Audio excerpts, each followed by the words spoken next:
Okay, so morning everyone. The last day we talked about this basics of drug designing, what is drug designing and all, and we also calculate the ADME property. We calculated how to calculate the ADME property of a particular drug or a particular molecule, and we talked about the pharmacokinetic, pharmacodynamics, and the drug likeness of a molecule. We found that during calculation of ADME properties, there was a small window where we can actually design some ligands, but that's not a great thing. So today we're going to discuss about this ChemSketch. I think you have all installed it on your computer. So this ChemSketch is actually we have to use that ChemSketch to design some molecules, and to not only to design the molecules but also to gather some information. From this particular software. This can actually come in handy, not only to design but also to gather some many more information from a particular about a particular molecule. Okay, so let's start.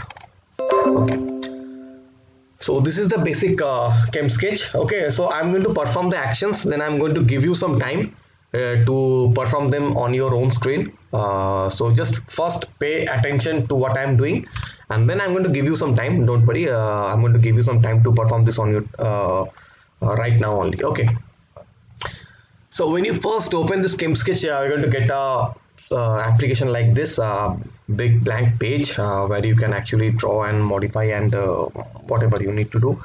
Now on the right you can see there are many panels, right? There are top panels, there are left panels, right panels.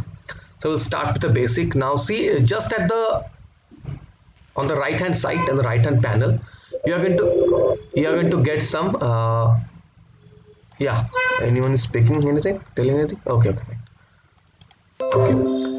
So whenever in the right hand panel you can see there are many groups involved. Okay, now obviously you can see some most widely used cyclic compounds. You can see, for example, I just selected this particular molecule, and and if I'm hovering my pointer on this whiteboard, you can see that what I have selected, the molecule or the cyclic compound that I have selected.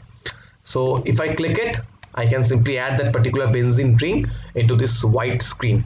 Now see, now again, since I have already selected the benzene ring, you can see that I have another benzene ring attached to it, and now I can select the area where I need to attach this benzene ring. Now if I need to attach this benzene ring to this particular side, you can simply hover your pointer to that end and you can know how it is going to fit on that particular side. Or if you need to attach it to a edge, you can simply point your pointer, bring your cursor and pointer to the edge, and it's going to give you a glimpse how that's going to look like. Okay, and just simply click it and you can simply attach that particular groove or the benzene ring. Apart from that, there are other kind of moieties are mentioned as, for example, you have this triphenyl moiety and everything, and you can simply also select them and just select the area where you need to attach them, and just voila. Now why do I need to attach this and why these are all mentioned here? It's because these are the most widely used groups that are present. So it's not so rather than drawing individually, rather than drawing and attaching all these carbon one after another and then making a double bond and triple bond, it's better to use these substitutes and you can simply push them together. And if you hover your pointer to the topmost panel on the right hand panel, the top, you can see there's an option called table of radicals. Now what is this table of radical? Okay, first I would ask you to please just draw anything, just put in anything from there and try to make a molecule. Take a minute, and then I'm going to discuss the table of radical. Okay, just make yourself familiar that yes, you can actually select the molecule and just click on the whiteboard and it's done. Take a minute to do.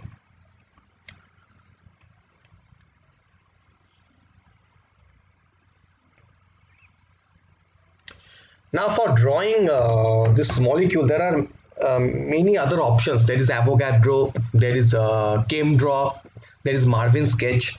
Now for ChemDraw, I think the trial version is only for 15 days, and after that you have to buy that you have to buy that particular software.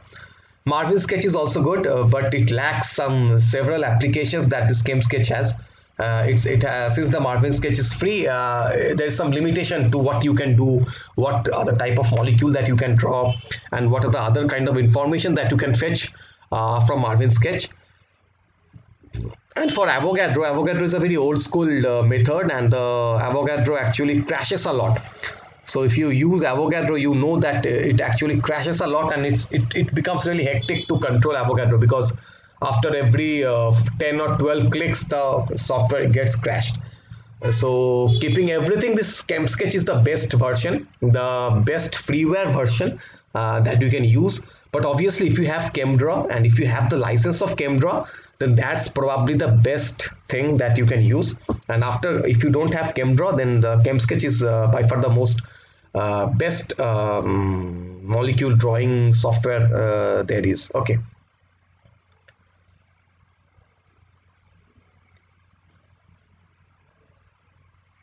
Okay, I think so. Now by this time you can now simply select the molecule and you know how to do what to do. Now see, there's an option called table of radical here. So what's this table of radical? Now if you simply click on the table of radical, you can see that it actually contains a lot of things. For example, in the chain section, if you see, there is in the chain section you have the propyl chain, you have the propyl chain, you have the butyl chain, you have the tertiary butyl chain. All the chains are written there. You also have the cyclic compounds like the cyclohexane, cyclopentane, cyclooctane, the benzene ring, the cyclopentadiene, everything. You have everything. And under the C group also you can find the trichloroethyl or the acetyl group, the carbamoyl group, the groups which are frequently used in the for drug designing part. The molecules which are mostly present in the drug molecules, these are well established. These are pre-drawn. These are pre-drawn molecule, and you can simply select any group and attach them to the to your molecule. Under miscellaneous section, you can find the nitro group and whatnot. See, if you select the nitro group and if I click it, the nitro group gets attached to it. Okay, and there is the cyanide group and many groups. Now it also has two other function, the function of amino acid and the protecting groups, but I'm going to discuss the amino acid part later on. Okay, after I finish drawing this molecule, I'm going to use the amino acid and the protecting group to draw peptides, because you know, as I've told earlier, that nowadays people are shifting their focus on designing some peptide drugs. They are shifting away from the usual small molecule drug because of the drawbacks or the side effect that this particular small molecules contain. So a lot of people are now trying to design some peptide drugs, and peptide drugs are working excellently. And as you know that right now there are several peptide drugs in the market also. And now can you name one of the most important protein or peptide drug? Protein or peptide that is used as a drug?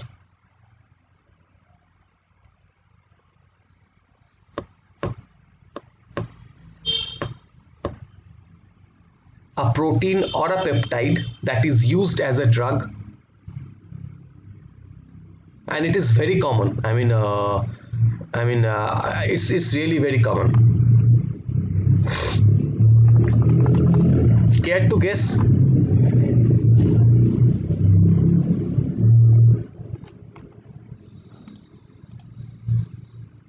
No answer. It's insulin. Insulin. Yes, Rehana, right, insulin. Insulin is actually a drug that people now uses, and it's a protein drug. It's a protein, but we use insulin as a drug, right?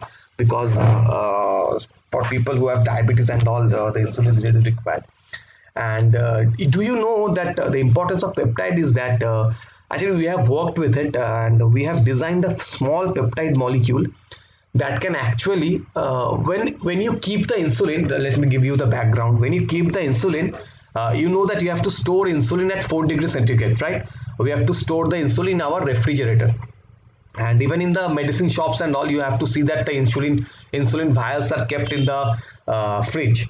Now this actually poses a risk. That's because the insulin, if it is kept at room temperature, it becomes fibrillated and aggregated insulin is formed, and this aggregated insulin it simply precipitates out. So, and what happens that whenever you are pushing the insulin into your body, just beneath your epidermis, the insulin also degrades and deposits there.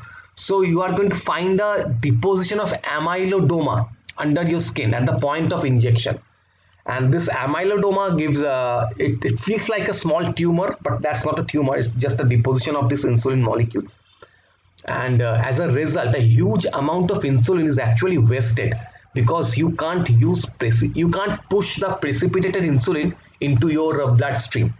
So that's why if you spend approximately 500 rupees to buy a vial of insulin, approximately 60 to 70 rupees of insulin gets lost, and it gets degraded and it gets lost in the form of precipitation. So actually I have worked with a small peptide molecule, and to prevent this, actually people have come out with several molecules that can actually prevent the insulin aggregation. And those are all small molecules, but we have actually worked with a particular peptide, a small peptide that can actually prevent this insulin aggregation, and it can actually and it is so effective that you can even in fact keep the insulin at room temperature. And the best part is that if you can actually store insulin at room temperature, it significantly brings down the cost of insulin, because the insulin is priced at 500 or 600 or 300 just because of the storage purpose and for the transportation purpose, because the insulin has to be transported in 4 degrees centigrade also, right? So you have to maintain a very cold chain. It's the similar thing that we have to do right now with the vaccine part. We have to store the vaccine in a cold temperature, so it's a huge, the transportation cost is huge. But if you can actually store insulin and transport insulin at normal room temperature, then it significantly brings down the cost. And the insulin which previously used to cost around 500, you can now actually avail it at 300 or 250 rupees. So that's a significant cost cutting, and people now can use insulin. The people from the very lowest strata of economics, they can also use insulin because the cost is coming down. So that is the utility of this peptide drug. So we're going to discuss about this, how to design the amino acid later on. First, we're going to discuss this particular thing. Okay. So I think you are now using this table of radical to put in some molecule. Just don't think about what you are drawing. Simply just try to draw anything that suits you. You can simply take up any molecule, select the edge where you need to put the molecule, and simply click on that particular edge, and you can simply add the molecule there. Okay, fine. Now, so this part belongs, so in the right hand panel you can find the most widely used groups or the cyclic compounds that you can find, and you can simply rather than drawing them with your hand, you can simply put them together and you can draw the molecule. But what about the atoms? Suppose I need to change now all these are carbons, right? All these are carbons, but suppose I need to add a oxygen or a nitrogen to this part. So what to do?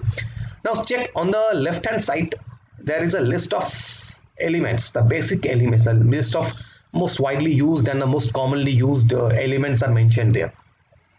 Now obviously you can find the carbon, hydrogen, nitrogen, oxygen, phosphorus, sulfur there, and from there you can select. If you need to add oxygen, you can simply select the oxygen. Just find on the left hand side panel, you can see the list of the elements, right? So select the oxygen. First you have to select the oxygen, and then you have to select the position where you need to add the oxygen. Just hover your pointer to the edge where you need to add oxygen, and see I have selected this particular edge and I have added the oxygen. But you can see that the oxygen has been added as O plus. Can you say why O plus? I have added elemental oxygen O2, but why O plus has been added? Can you say?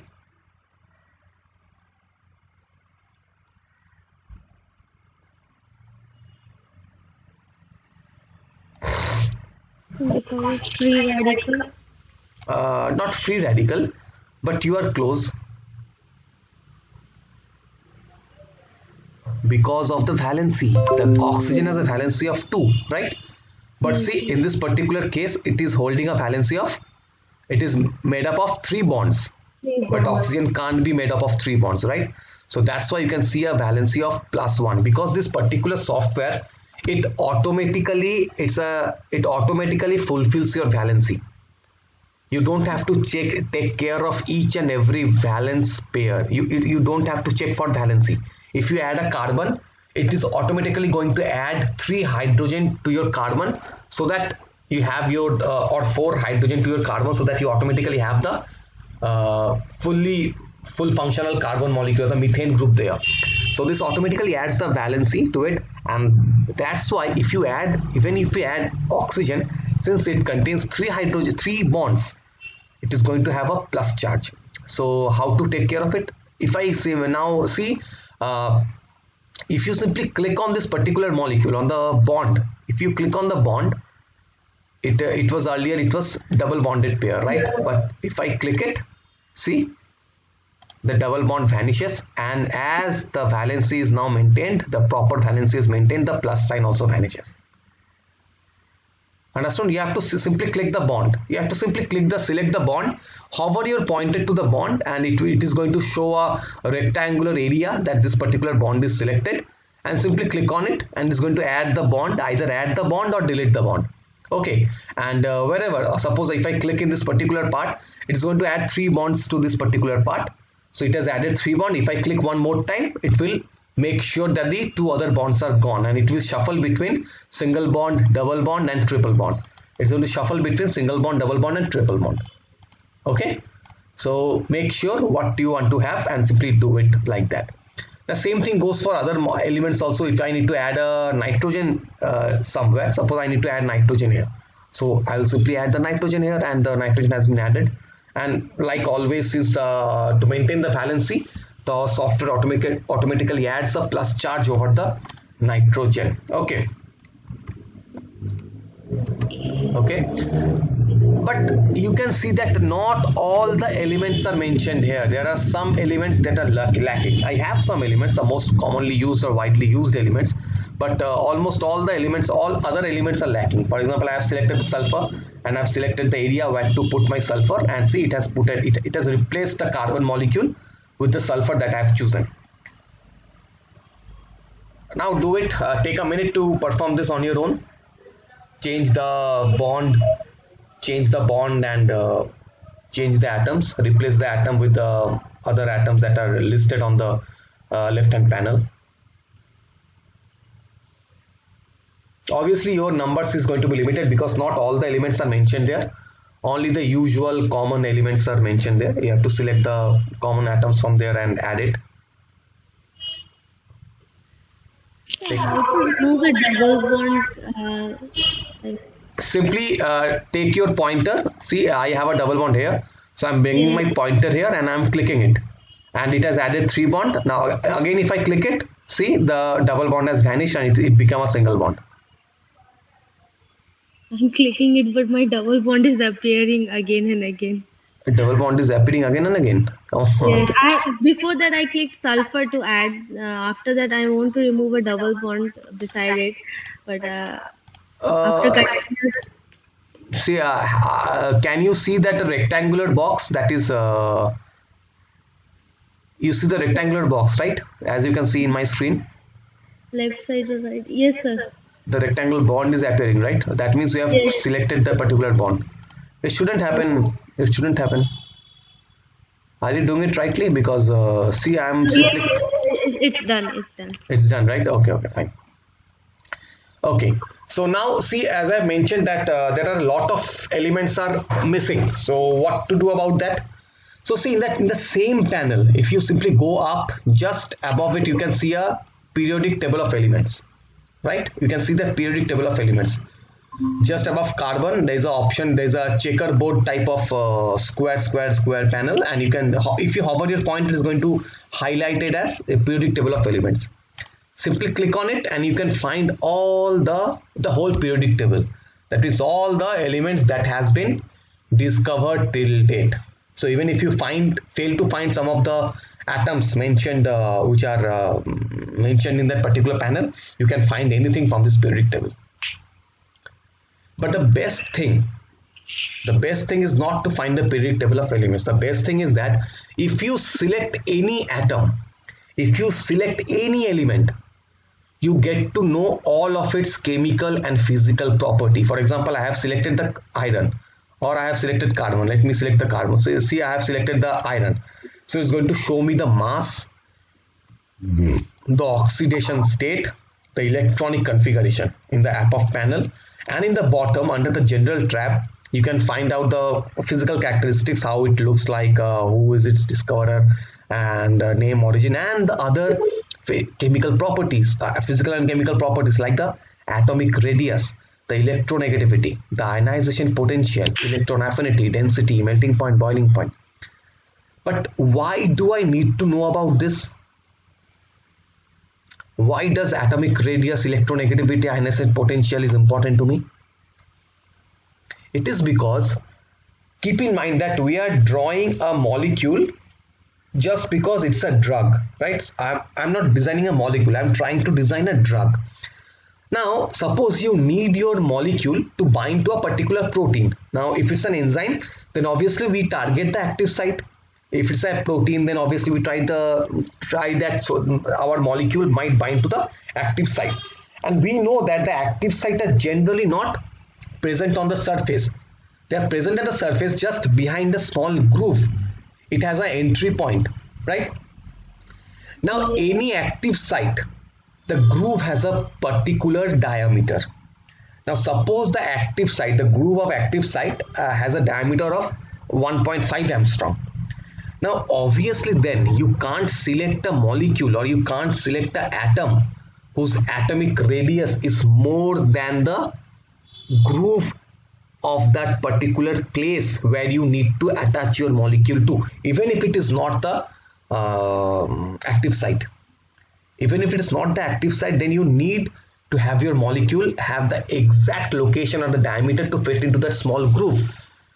So if your active site diameter is 2 angstrom, then obviously I need to have a molecule, or if it's 1.5 angstrom, then I have to select an atom that can fit into that particular molecule, because that particular groove acts as a door. If the door is smaller than my size, can I enter my house? Suppose I built a house, but the door is really small. It is so small that, and suppose I weigh 100 kg, and the door is really small. So can I enter through it? I can't. I have to make a door so that it allows me to pass through it freely. That's why these atomic radiuses are really important. For example, suppose you need to have a calcium. Now suppose the calcium atom has an atomic radius of 1.76, but the groove, as I've told you, is 1.5 angstrom. So obviously I can't use calcium because the calcium size is more than that particular groove. Then obviously I have to use the magnesium or beryllium, which has same characteristic, which has more or less same characteristics as calcium, because they belong to same group, but the atomic radius is much smaller than calcium. And the same thing goes for the ion transport channel also. Suppose you need to design a molecule that can block the ion transport channel. Now obviously for that particular case, your molecule must move inside the ion transport channel. Now any ion transport channel, they has a particular diameter which allows only the movement of that particular molecule. If it's a calcium transporter, then it will allow the calcium molecule to bind to it. So that means the atomic radius will be more than 1.76. So if I need to design a ligand or a small molecule that can actually bind to calcium transporter and inhibit it, then of course I need to have a very small size molecule, like made up of either magnesium or beryllium, or you can select any other molecule whose atomic size is lower. And if that particular atom, you have to first see that if that atom fits your ligand channel or not. Okay. And the electronegativity is also important. Why? Because suppose the active site or the part of the protein where you need to bind your molecule, that particular part has a arginine atom. Okay, that particular part has an arginine atom, or it is made up of some element or some amino acid which are positively charged. Now obviously if I design a ligand that is also positively charged, or that has a very low electronegativity, will that bind efficiently with that particular part? No, right? So that's why to properly bind, so I have to design a ligand that is made up of more electronegative atoms, such that we can see a positive. We know that positive repels each other, while counter atoms or counter charge, they attract each other. So if I have a molecule, if I have to design a ligand that is going to bind to a positive domain of a particular protein, then I have to make sure that my ligand contains the atoms which have high electronegativity, so that they can smoothly bind to that area. Understood? And like this you can find atoms. For example, if I see that iron, if the electronegativity is 1.83, the root it's a 2.22, so you know that you have to find a low electronegative atom. You have to find let's see, the oxygen has a very higher electronegativity, 3.44. So obviously if I need to attach to a particular electropositive moiety, I want my molecule to contain oxygen or some other element which has a higher electronegativity. Same thing goes for the ionization potential also and electron affinity also. Okay, so that is why the understanding of the physical and chemical property of a particular atom is also important for designing a particular ligand. And you can actually get to know the effect of all these atoms. You can visualize the electronegativity, atomic radius, ionization potential, all the physical and chemical attributes of a particular atom before you build up a particular molecule.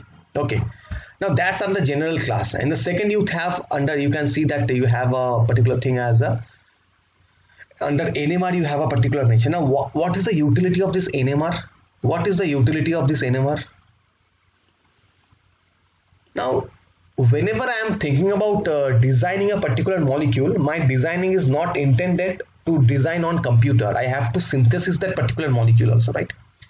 Now while synthesizing this particular molecule, I have to make sure, suppose I have added a sulfur group to this particular channel or this particular point. Now I have to make sure that a sulfur has really attached to this particular group or to the particular point where I have intended, because the sulfur might attach here also, or sulfur might attach to this side also. And now it is impossible to visualize by microscope, or it's really impossible to visualize where the sulfur have attached to. So that's why you need to perform NMR after each and every step to check whether the particular molecule has attached to the exact location or not. And if you see under this particular NMR head, it says that at what frequency you are going to get a peak. So if I have a hydrogen or if I have a oxygen, it is going to give a peak at a frequency of 13.55. So if I see a particular peak, so after addition of before addition of a particular oxygen, I see that there is no peak. So after addition of oxygen at the exact location, I see that there is a peak at 13.55. So you can now be sure that yes, the molecule or that atom has been attached. Now it's a different thing to know that whether the molecule is attached to that exact location or not. And for that you have to know the basic and nitty-gritty details of NMR, and that's going to be completely off topic. But with the help of NMR, you can actually visualize that that particular molecule has been attached to that exact location or not. Okay, and you can visualize it because the property of the peak will be completely different had the oxygen been attached to this particular area. Okay, had it attached to this particular area, you could have seen I think at that area oxygen could have it would have given rise to a triplicated peak, and in this area it is going to give rise to a duplex peak. I'm not 100% sure, but I have to check, but I think that is so. With the help of peak property, you can check whether the oxygen has been attached to the exact location where you have intended or not. Okay, so that is the utility of this periodic table of elements. You can not only select the atoms, but you can also get to know the various other properties of this particular atom that you have, and you can use that to your advantage. Okay, so like this you can attach if you are working with if you are designing a uranium bomb, then obviously you can select the uranium and you can attach the uranium there. Okay, voila, you have built up a radioactive bomb. It's not that easy, obviously. Okay, so bomb also can be made using this application. Yes, you can design a bomb with this application. but you have to make sure that the bomb works, and for that you have to you have to work, you have to test the bomb also, right? But bomb making is really easy. Actually, there are various YouTube videos that you can actually see how to make a bomb. But obviously, don't try that at home. So my laptop would not be alive then. That's true. Acha. Okay. Now, for the sake of publication, sometimes you need to make 2 or 3 drugs, right? Because I have talked about the lead molecule in the earlier class, right? I have Yes. told that if you find that while from virtual screening, we will talk about virtual screening, how to do that. But from virtual screening, you can find that there are actually 5 molecules that is binding to your target protein. And later on, you found that at this particular age, you can either put this nitro group or you can actually put an amino group, and both of that amino and nitro group works very well in this particular case. Now, for publication, it is really important to show that you have attached a nitro group here and the amino group here. And for that purpose, you have to draw this again for nitro group, and again you have to draw this for amino group. But that is really easy. Now see, in the same panel, if you come down, there's an option called radical level. There's an option called radical level. Okay. And if you select it, it's going to show R1, R2, R3, R4, many things. It's going to give you an option like R. So what is this thing? So suppose if I select R here, so for publication purpose, if I select R here, then I can simply write that R equal to, just as in chemistry book you can see, I can write R equal to nitro, comma, amino group. And you can write that by the help of this text. Simply select this T option, click on it, and this text box open, and you can simply write that R equal to NO2, comma, NH3.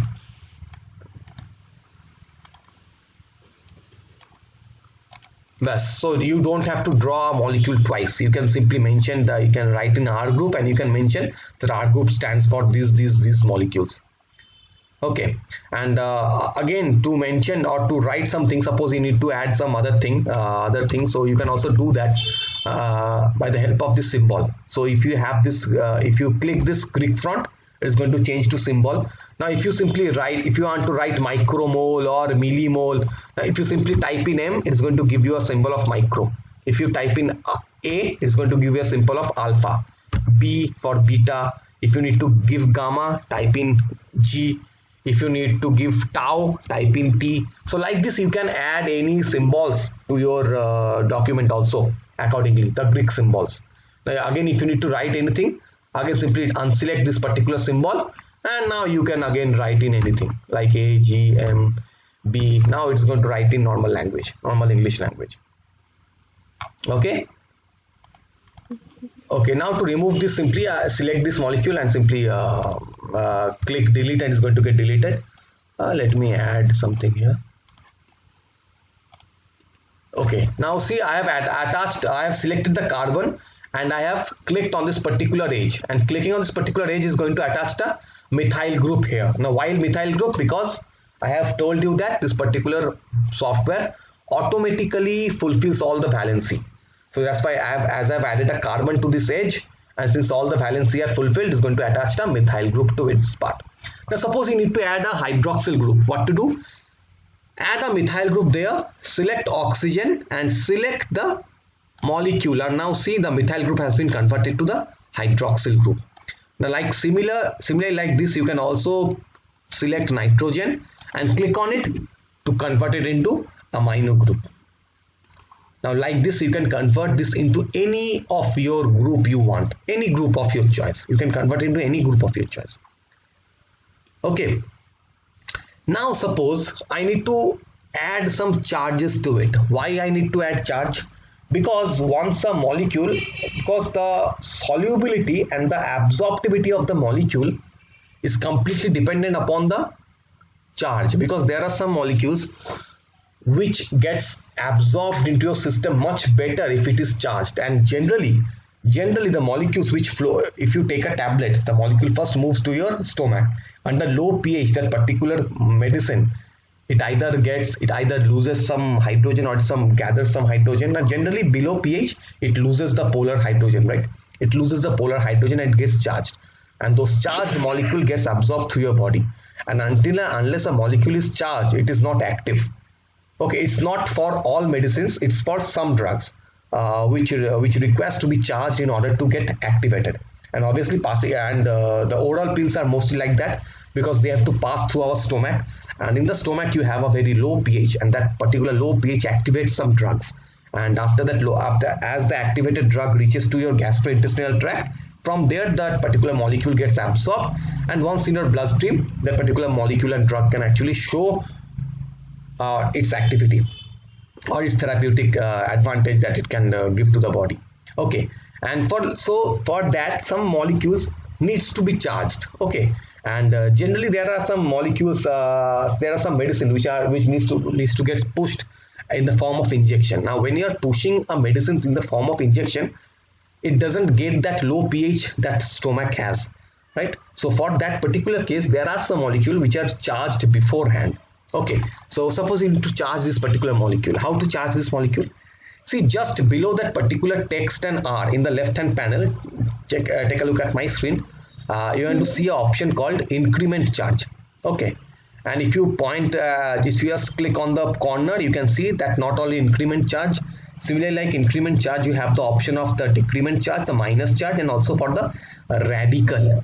And these radicals, I think Pooja, just now you have mentioned in the beginning of this class about a radical. These are the radicals. Okay, the radicals. Why radicals? Because radicals are highly active. Radicals means highly active molecules, right? The free radicals are highly active molecules. So if you simply select the radical, and if you simply if you select the atom which you need to make a radical, simply click it, and it's going to point that this particular element is a free radical, and it's going to activate that particular molecule highly.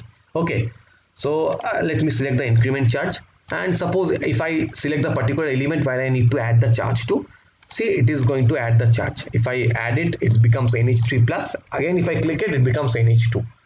Okay, same thing happens with this particular carbon also. As I'm selecting it, it becomes the methyl group becomes CH2 plus, then it becomes CH2 plus, and later on becomes C3 plus. Okay, so like this you can add the increment charge. Now if you need to decrease the charge, then you can select the minus negative charge, and you can simply select the molecule onto which you need to add the negative charge to, and that will be done. Okay, right? So now you know how to add the charges to also, and the decrement charge or the increment charge, and that's all. Now suppose I need to add some chains. So what to do? Now see in the upper panel, okay, I'm giving you a minute to perform this function. Just take a minute to do this. It's really easy. This software is very user friendly, and once you know it, you can simply use it. So just take a minute to increase or decrease the charge. So while putting up a charge on a molecule, why there is a cross sign? Cross sign means when sometimes you are going to get cross sign. For example, see, if I am adding charge to it, I'm not getting a cross sign right now, but sometime you are going to get cross sign. That means this particular case is not possible. It is impossible for that element to be there in that particular charge. Okay, so then it will be, How to remove that particular element from that part? select any other element, select other carbon or any other element, and simply replace that molecule. Suppose you need to remove this or replace this oxygen. Simply click the carbon and click it, and see the oxygen has been replaced by carbon. Yes. Then I was trying to put a radical over there. Then I got a cross sign. Yeah. It happens because sometimes you can't increase or decrease the charge or add radical to some area which is where it's not possible. And if you do that, it's going to give you a minus sign, cross sign, which says that this is not possible. Then you know you have to change it. Okay. So suppose I need to now, so we now know how to add methyl group, right? Simply clicking it. Simply clicking on it, it's going to add a methyl group. So suppose I need to add some chains. So what to do? I will select the methyl group, then I will select a group here, then a group here, here. So like this I can add the methyl group and I can add the chains. But see, my bond lengths are not of correct order. The bond lengths are messed up, right? So I need to add and normalize this bond length. How to do that? I need to remove this first. No, so how to remove? Now if you need to remove anything, see there is an option called a lasso on and off. See my pointer, there is an option called lasso on and off. Okay, simply select if you select the square button and if you select the molecule, it's going to select all the molecule, and you can simply click the delete option to delete them. And what about the lasso? If I select the lasso, if you select the rectangular box, you have to it can only select the rectangular box. The lasso option is like you can select the molecule of your choice. You can simply visualize and go and select any molecule of your choice, and if you do so, all these atoms are selected. Now if I click delete, all of these atoms will get deleted. Okay, so that is the utility of lasso. Okay, so now see, just beside this lasso there is an option called a draw normal, through which I have built the chain, and after that just beside this is an option called draw chains. Select it, and now simply select the edge where you need to add the chains, hold your left mouse button and simply drag the mouse. And if you drag the mouse, it's going to show you what amount of chain has been added. See, it says C8, that means 8 carbon has been added to this particular edge. If I move it further, I have added C15. So let me add only 4 carbon. So now see, 4 carbons has been added, and now these are all of equal shape. Now you can actually now again, if I select the draw normal option, and if I select the options, it's going to add the double bonds there.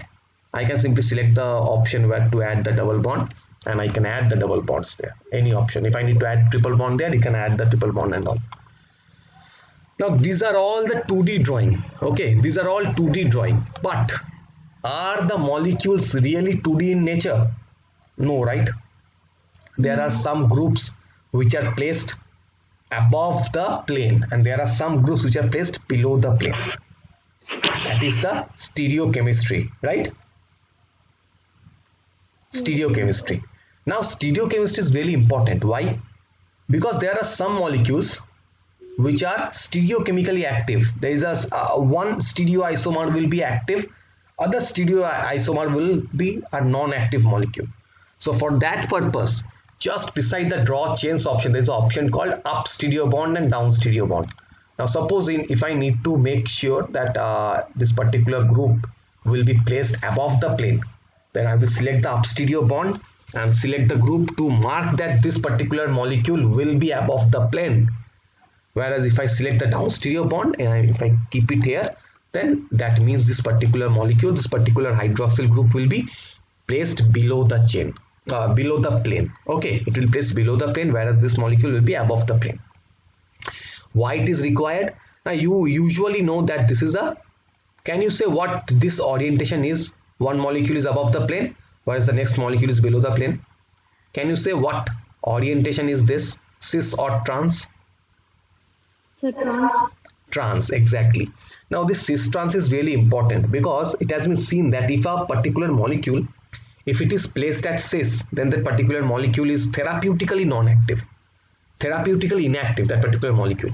But if you make a trans state, that molecule becomes active. And it has really happened. I forgot the name of the company, but in the early 1985 or 1990s, not 19, I think 1985, I think it was Pfizer only. They worked with a particular drug, and they found that particular drug is really working well in the laboratory condition. So they passed all the clinical trial and all, and after that they marketed that drug. But after getting marketed, they found that that particular drug that they were using, it had no action. It had no action. And they were surprised. They had to take all the drug out of the market. And later on they found that because the drug that they marketed was actually a cis isomer of the molecule. And the cis isomer of the molecule is actually an inactive molecule. that shows no therapeutic, that provides no therapeutic advantage to your body. So Whereas the before molecule with, the lab, yes. can you repeat it? So before taking the medicine or drug into the market, their medicine was working in the lab, I guess. Yes, it was working in the lab, because in the lab they worked, the molecule with which they worked in the lab, that it was a trans molecule. So it converted automatically to No, cis. no, no. So they had no knowledge that the cis and trans were of different nature. Oh. For laboratory, when you are working in laboratory condition, you need to produce a molecule in very small scale, right? Only Yes. only a particular chemist with a in a particular in a small lab, he can only prepare the molecule that is required for your laboratory investigations. But for marketing the drug, you need to prepare the drug in industrial scale, right? Yes. So at the time when they are preparing it in industrial scale, they simply messed it up, and the cis converted into trans, and it was not working. And they were actually, and they didn't care also, because the same thing hadn't happened earlier. That the cis or trans, they found that they all contain the same group. It doesn't matter whether it is cis or trans. But after that particular issue, they found that yes, the cis and trans also governs how well your molecule behaves. Okay, so that's why you can add the cis and trans bond like this, and you can make sure that this particular molecule that you're adding, whether it is of original nature or not. Okay. And you can also change the other bonds. You can simply click a molecule and select the bond to make a particular bond cis above the plane or below the plane, and that works pretty well. Okay, and like this. No, so after that, after this, so when you have like this, you can actually prepare any molecule that you want. Okay, any molecule you want. Now see, there's another option called the Marcus bond. Sorry, let me select the Marcus bond.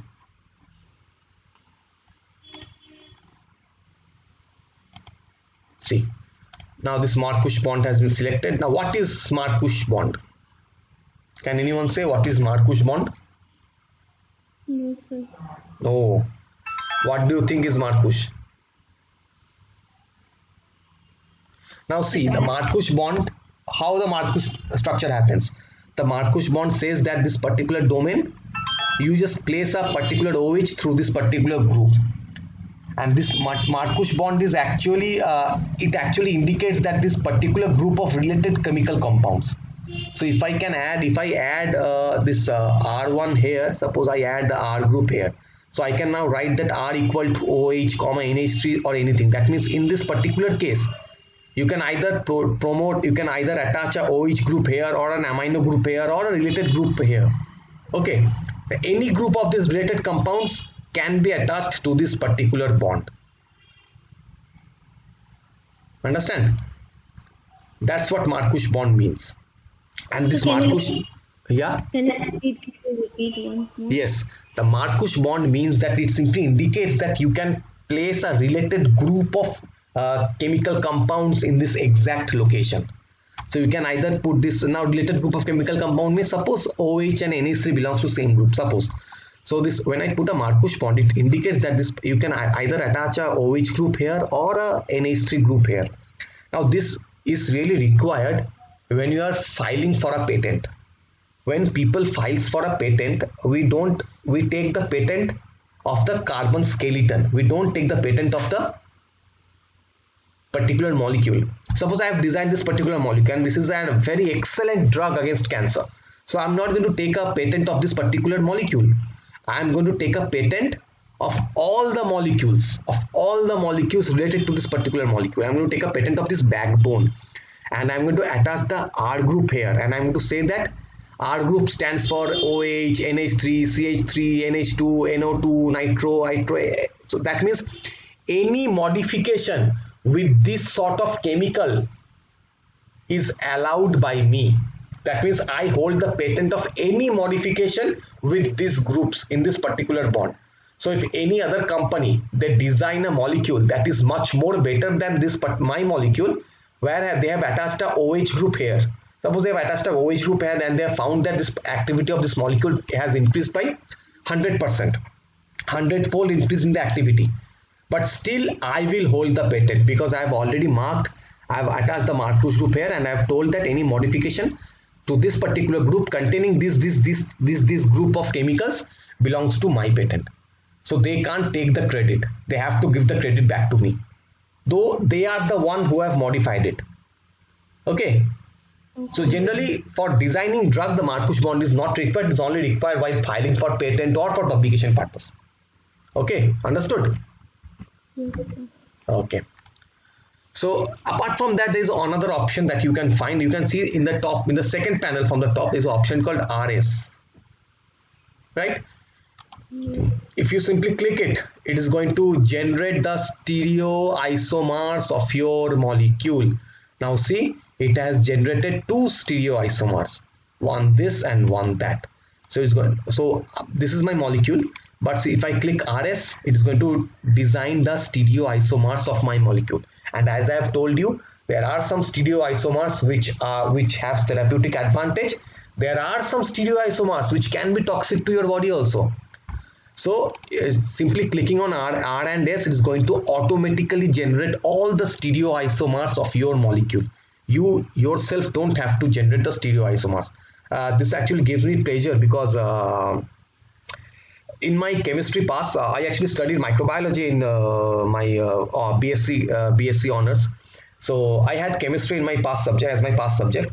So there was a question that there's a molecule was given, and they have told us to draw all the stereoisomers of this particular molecule, and that particular molecule almost had 20 or 24 stereoisomer, and I had drawn like 10 or only 12 of them. Because come on, drawing 24 stereoisomers is not possible. So I wish I had this help of this software there. Simply clicking it can generate this kind. And I had actually, it took me 30 minutes to draw 10 stereoisomers. It actually had 24, but I could only draw 10. But now see, with a single click, you can draw the various stereoisomers. And suppose you can either select any stereoisomer. Suppose I select this structure 2. Okay, if I select structure 2 and simply click on insert selected, and then if you simply click on it, it is going to insert the selected stereoisomer to your backbone, to your into your whiteboard. So this is how these two molecules are different. This is the stereoisomer. See in this how it is different. Nothing. See this particular case where it was a down stereo bond. See now it has a up stereo bond. Only this is the difference. Only this is the difference. A down stereo bond and up stereo bond.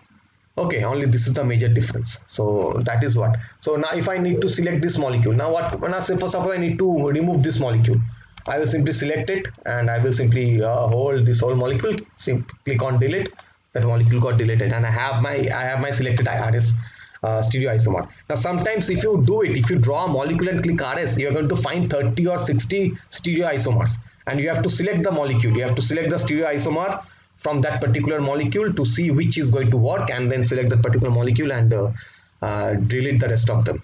Okay, understood? Okay. Yes. Now just beside RS there is an option called log P. Now since I don't know Rehana had watched the video or not, but Pooja you have, so tell me what is log P. I have discussed in the previous class. So log B, log P, partition coefficient, log P.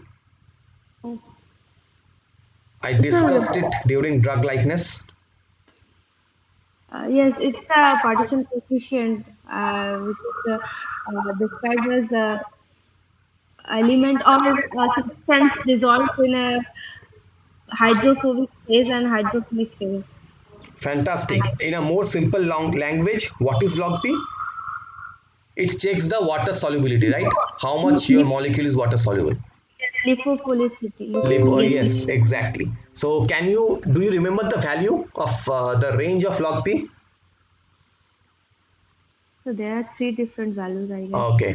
So the log P value, according to Ghosh's rule of drug likeness, the log P value must vary between -0.4 and 5.6. And for Rehana, I am repeating again, the log P is actually a partition coefficient. Okay. And what is partition coefficient? Partition coefficient, simply in layman's term, it governs the how much water soluble your molecule is.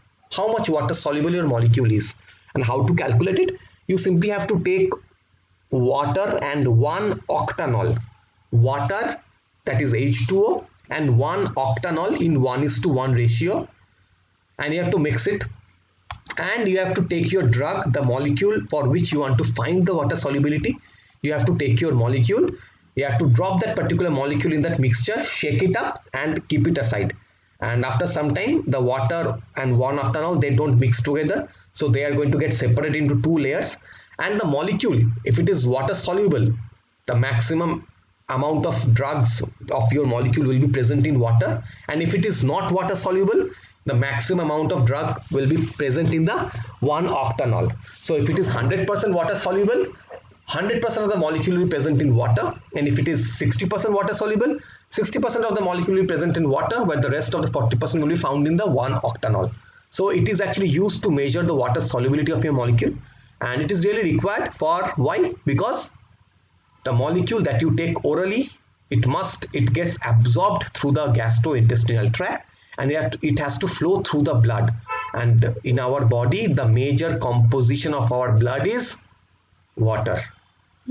So that's why if any molecule, if it is not water soluble, that does not qualify as a drug. Okay, to be an excellent drug, it has to be water soluble. Otherwise you cannot move that particular drug through your, it can't flow through your blood. Okay, it is going to get deposited into the adipose tissue or wherever it gets solubilized to, right? So that's why. So this particular case, you can figure out the log p value. So see, my log p value is now 5.97 plus minus 0.78. So generally the log p value must range between minus 0.4 to 5.6. And as it is beyond the my 5.6, so what I will do, I have to edit my structure. So rather than editing, let me simply remove some of the molecules and then calculate the log p. So now see, as I have removed the CH2 long chain, removing the long chain simply brings the log p value to 5.12, and so it fulfills my criteria that yes, this particular molecule is water soluble. Okay, understood. Now to check, now there's another option that you have to check whether your molecule, the molecule that you have drawn, is it available or is it novel? Is it novel or is it available in the market? If it is not novel, then obviously you can't use that molecule. Now to check the novelty of this particular molecule, see, there's an option called E molecules, right? There's an option called E molecules, or there's also another option called search ChemSpider. So simply click on the E molecule, and I'm going to search the exact structure. You can also search for the substructure, and I will click it in browser and simply click OK. So if this particular molecule is available beforehand, it is going to show that this, yes, this structure or this molecule is available with this supplier, and this is the catalog number. And as a result, you can either order that particular molecule, or you can know that yes, this molecule is not novel. But since the search results returns that yes, this molecule is not available anything, you know that this molecule is a novel molecule that I have drawn. Or it might not be a drug also. I don't know if it's a drug or not. It might not be a drug also. So for that, you can know that this molecule is novel or not. By doing this or simply clicking the ChemSpider, you can also know that this molecule is good enough or not. Okay. So that's the thing with this E molecule that you can know. And another option that this particular same thing has is that the Smiles notation. Okay. So I think you all know what is Smiles notation. Rihanna? Smiles notation, I have discussed. The Smiles notation is something that it names your compound. It names your compound. Okay. Just a minute. See the chem sketch. Yes, the chem sketch, simply the ChemSpider says that yes, this particular molecule is that molecule I have drawn, and it also finds your molecule, and see, I have seen the exact match, and it says that found 0 result. That means this particular molecule has not been developed earlier, and it is a novel molecule that I have designed.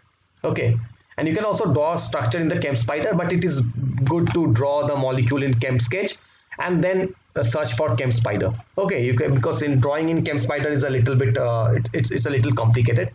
So I will ask you all to draw that thing here and then search for, either search in eMolecule or search in ChemSpider, and you're going to know that your molecule is novel or not. Okay. Okay, now for the smiles part. This smiles notation, you can see a benzene ring which is smiling. That's a smile. So what is smile? Smile is something as the IUPAC name. As the IUPAC name names for a compound, that the unique name for a compound, but the IUPAC names are really big. The IUPAC names are really big and it's really confusing. Whereas the smiles notation is a little bit good, because if you simply click this smiles notation, it's going to give you the smile notation, and you can simply copy this smile notation and you can send it to anywhere. And any people, if you send this particular smile notation to anywhere, providing this smile notation, it can automatically build the structure. Another important thing is that I think you all remember the Swiss ADME. Yes, yes. So suppose I need to check this is my molecule. I need to check the drug likeness or the pharmacokinetic of my molecule. So I will copy this particular smile notation. I will go to the Swiss ADME. I will paste the Swiss ADME in the smiles here. And Rehan, I have already discussed about Swiss ADME. You can go for the just check my previous video. You're going to know the Swiss ADME, but in short, the Swiss ADME actually tells you about the pharmacokinetic parameter and the drug likeness of a molecule. So if you enter your smiles here and if you simply click on run, it is going to give you the whole parameter, the whole chemical structure, the pharmacokinetic of your molecule. Okay. Now I'm not going to go in detail about this particular thing. I'm just giving a short summary of that molecule. Now see this, as I've told you, that any molecule to be a drug, it must lie within this pink zone, right? It must lie within this pink zone. But in my case, see, the molecule is not lying within the pink zone. That means my molecule is not a drug-like molecule. It has a very low drug-like molecule, because you see that though it has shown a log p value of 5.12, but still see the water solubility, it is very poorly soluble. It is very poorly soluble, and they say all the three parameters, they say either it is poorly soluble or it is insoluble in molecule. And even in the pharmacokinetic, it says that the GI absorption is low.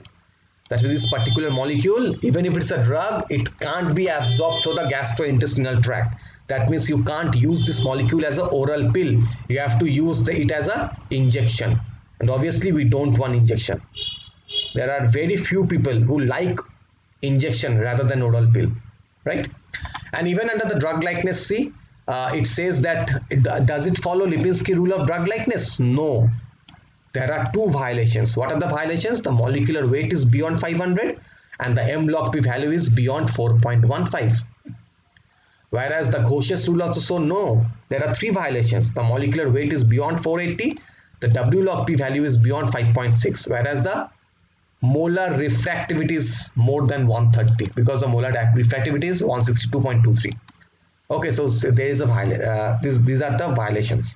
So that means that molecule that I have drawn is not a drug-like molecule. It lacks all the property a drug-like molecule must have, or a drug must have. It lacks all the property. So you have to edit the molecule. You can see the property where it lacks. You have to edit the molecule and you have to make sure that you fit.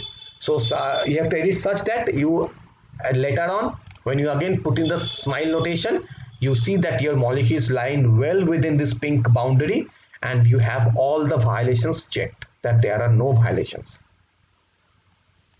Understood? Okay. So this is about the ChemSketch that you can actually use, and it is actually more than drawing a molecule, because you can find out about your novelty of your molecule. You can find out the log P value. Even without checking on the Swiss ADME server, you can check whether this particular molecule is is available online or not. You can even find the supplier to buy the molecule, and obviously you can also use this particular software for for So your this publication. can Yes. someone buy. Yeah, I didn't get you. Can you repeat your question? So someone can buy this drawing structure molecule. Not drawing structure. Suppose today I drawn a molecule. Suppose you draw a molecule. Suppose you have a molecule, a well-known molecule like salicylic acid. Okay, you have a salicylic acid, suppose, and you don't know what that molecule is. But if you draw salicylic acid and if you search in the e-molecule, you can there. If there are some people who is selling that particular thing, they are going to show you that yes, there are some people who sells this salicylic acid and you can buy from them. Understood? Yes, sir. Okay, that's why, because there are some molecules that you should buy, and there's an option called lead optimization. Lead optimization means when you have a molecule and you edit that molecule to make it much more active, or you edit that particular structure, so to edit its function. Suppose there's a molecule which shows a higher binding to suppose a particular protein A.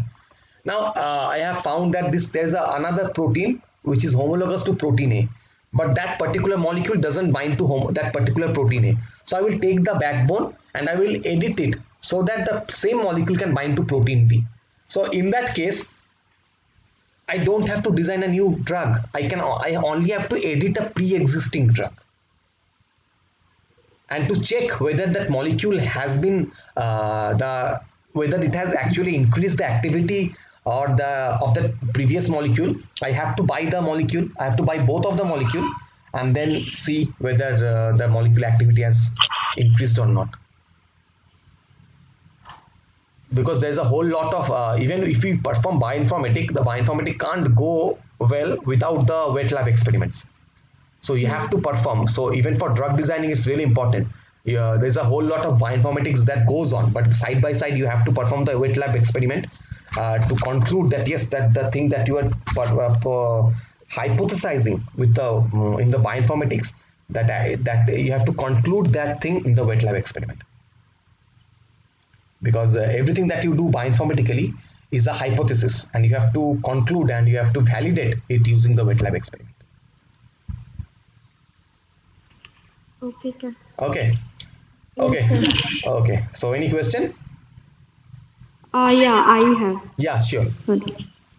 Actually, like in laboratory and everything, like we are using Xpeci, that software. Yeah. So in that software, like if we'll give any molecule ka name and all the detail, it will come over there. Like Yeah. suppose I am working in biosimilars like peptide and proteins and large molecules. Yes. So if we are giving any molecule name and it is coming all the details like PI and Yes. molecular weight Yes. and chemical formula and like all the information. like Everything what- that you need, they're going to give it to you. So exact like this software also it works like that itself. No, this software doesn't give you the PI and all. You can only get the log p value and all. You have to see this molecule and you have to paste it in the Xpeci to get the other details. Actually, I intend to Okay. teach Xpeci later in the later classes. It's good that Okay, you so know like Xpeci. so I was just correlating with that because this software it is new for me. So I Yeah, was just yeah. thinking like it is working kind of in that similar manner, I think. Yeah. They have a similarity, because any server or software that you have that does the same job, they actually perform mostly the same job. It's only the difference of how you use that software, how to use this software. Okay. And here like we can draw the diagram of the molecule, correct? Structure Yes. of the molecule, I mean Yes. to say. Yes. So suppose if I have insulin structure, Okay. so if I'm drawing the insulin structure in this whiteboard, Yeah. so in that condition it will give whatever information it is there, like you said molecular weight and all those things, Mm-hmm. whatever Exactly. it can give. Okay. Exactly. And the thing is that this particular software is used for the molecule drawing only. And if you need to find out other details, you can go through the Swiss ADME server. Here you can get all the other pharmacokinetic parameters. Okay, so that Swiss ADME also it will that option also in this software itself. No, first you have to copy the SMILE notation. You have to copy the SMILE notation and you have to paste it in the Swiss ADME server to get the details of this particular molecule. Okay, fine. Okay, you can't go directly from here to Swiss ADME. You have to simply copy the SMILE notation and paste the SMILE notation into this particular here, that internal list of SMILEs here, and then simply click on run, and it's going to show you all the pharmacokinetic parameters and the drug likeness. Okay, understood. Okay, yeah.